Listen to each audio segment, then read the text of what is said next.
വരുന്നത് ഖസാക്കിസ്ഥാനിൽ യാത്രാ വിമാനം തകർന്നു. അക്ടോവിലാണ് യാത്രാ വിമാനം തകർന്നു വീണത്.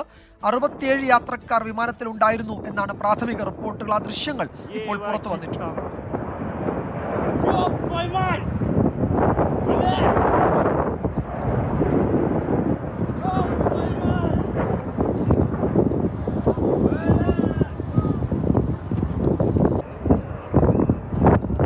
വിവരങ്ങളുമായി സരുണെ ജോസ് ന്യൂസ് ഡെസ്കിൽ നിന്ന് ചേരുന്നുണ്ട്. സരുൺ, വിമാനം താഴേക്ക് പതിച്ചു, അത് തീ പിടിച്ചു പൊട്ടിത്തെറിക്കുകയാണ്. അതിൽ 67 യാത്രക്കാരുണ്ടായിരുന്നു എന്നാണ് ഈ ഘട്ടത്തിൽ ലഭ്യമായ വിവരങ്ങൾ.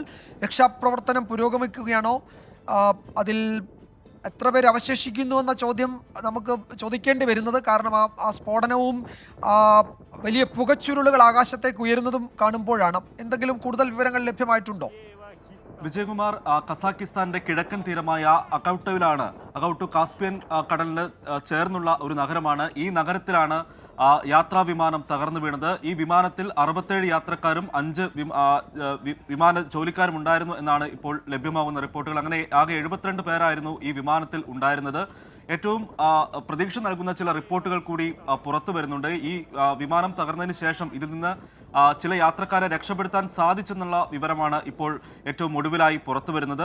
അസർബൈജാൻ എയർലൈൻസിന്റെ വിമാനമാണിത്. ഇത് അസർബൈജാൻ തലസ്ഥാനമായ ബേക്കുവിൽ നിന്ന് ചെച്നിയയിലെ ഗ്രോസ്രിയിലേക്ക് പോകുമ്പോഴായിരുന്നു ഈ വിമാനം തകർന്നു വീണത്. 2 കാരണങ്ങളാണ് ഇപ്പോൾ സംശയിക്കുന്നത്. ഒന്ന്, ഈ മോശം കാലാവസ്ഥ കാരണം ഇത് ഈ അകൗട്ടു നഗരത്തിന് മുകളിൽ കൂടി വിമാനം വട്ടമിട്ട് ചുറ്റി കുറേ നേരം ചുറ്റിയിരുന്നെന്ന റിപ്പോർട്ടുകൾ പുറത്തു വരുന്നുണ്ട്. മറ്റൊന്ന്, ഒരു പക്ഷിയുമായി കൂട്ടിയിടിച്ചതിനെ തുടർന്ന് വിമാനത്തിന്റെ നിയന്ത്രണം നഷ്ടപ്പെട്ടെന്ന രീതിയിലുള്ള റിപ്പോർട്ടുകളും പുറത്തു വരുന്നുണ്ട്.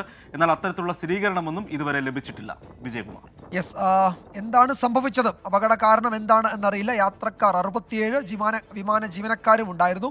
അപകടത്തിന് ശേഷം പരിക്കുകളോടെ പലരെയും അതിൽ നിന്ന് പുറത്തിറക്കി എന്ന വിവരം കൂടി വരുന്നുണ്ട്. അത്രയും ആശ്വാസം. നേരത്തെ നമ്മൾ ആ ദൃശ്യങ്ങളിൽ കാണുമ്പോൾ അത് കത്തിയമർന്നും പൂർണ്ണമായും പോയി എന്നാണ് കരുതിയത്. പക്ഷെ അങ്ങനെയല്ല, അത് ഭാഗികമായി മാത്രമേ അതിന് തീ പിടിച്ചിരുന്നുള്ളൂ എന്നാണ് മനസ്സിലാക്കാൻ കഴിയുന്നത്. കൂടുതൽ വിവരങ്ങൾ ലഭ്യമായി വരുന്നതേ ഉള്ളൂ. സരുണെ ജോസ് ആണ് വിവരങ്ങൾ നൽകിയത് ന്യൂസ് ഡെസ്കിൽ നിന്ന്.